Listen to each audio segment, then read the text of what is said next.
Okay, very quickly, because I don't want to miss this. Hostel, the latest from Eli Roth, who, of course, was the director of Cabin Our Fever, friend. which we like very much. Also, incidentally, served as a stand-in on Illuminata, which was John Turturro's second movie. So, there we are, trivia fans. Everything is connected.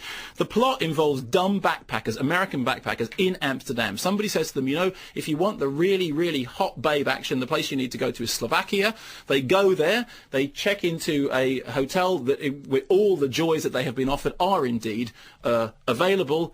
Saunas, stuff. However, what they don't realise is that they are... Is that how it's marked? Saunas over here, stuff over there. Over here. But what they don't realise is that they are, in fact, going to be the main item on a torture menu, that, in fact, they are being led there as bait for a hostel in which people are allowed to indulge their most horrible and violent fantasies. Now, the thing about the horror genre is...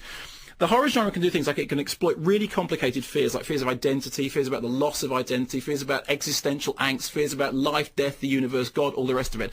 What this does is it exploits the fear of having your toe lopped off with a bolt cutter, or somebody attacking you with a blowtorch, or being tied to... Yes. I mean, that's the fear that it exploits. And it does that... perfectly understandable, really. Exactly. It does it perfectly well. It's a date movie. It's not a horror movie that's in any way upsetting the minute you leave the cinema. It's like one of those movies in which teenagers will go and see them. It's an 18 certificate, incidentally, but teenagers will go and see them, and they get scared and they kind of cling on to each other. And that is one of the early selling points of what horror movies were for, is that it's a way of getting close to somebody you want to get close to, be it male or female, that, you know, you huddle together in the dark and you have this kind of shocking experience, and at the end of it, you're kind of bonded. And you're grateful that you still got your toe. Yeah, but there's sort of an erotic frisson to it as well. And there is. That's what the movie does. The problem with it is that I think Eli Roth is a talented filmmaker. He understands how to put images together in a way which is, you know, moving and engaging. There's a cameo by Takashi Miike, the Japanese filmmaker who made Audition, which Eli Roth thinks is, you know, a great influence on this. But of course, this has none of the depth of Audition. It is, in the end, a let's see how much torture you can endure movie with no substance whatsoever. It's a popcorn and vomit film, and that's perfectly fine. I have no problem with genre? that. I've just made it up, and yes, it is. And I imagine that we'll get more examples of it. But I think that Eli Roth needs to do something a lot more substantial than this if he's going to prove that there is something more to him than simply a schlock maestro. Can we hear a bit?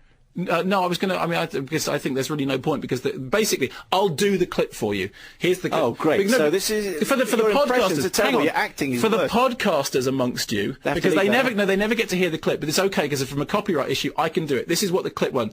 No!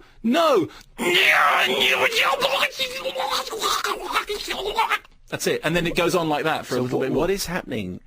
The man is discovering the joys of the bolt cutter. It's basically...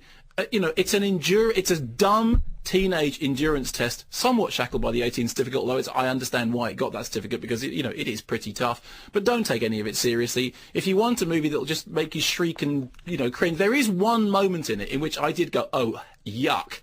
But the rest of the audience that I was with were cowering and heads in the sick bag. What we need to do in future for the podcast is, we just need to reenact the clip, so then there's no copyright problem. We can just play various roles. Is that a daft idea? That's fine.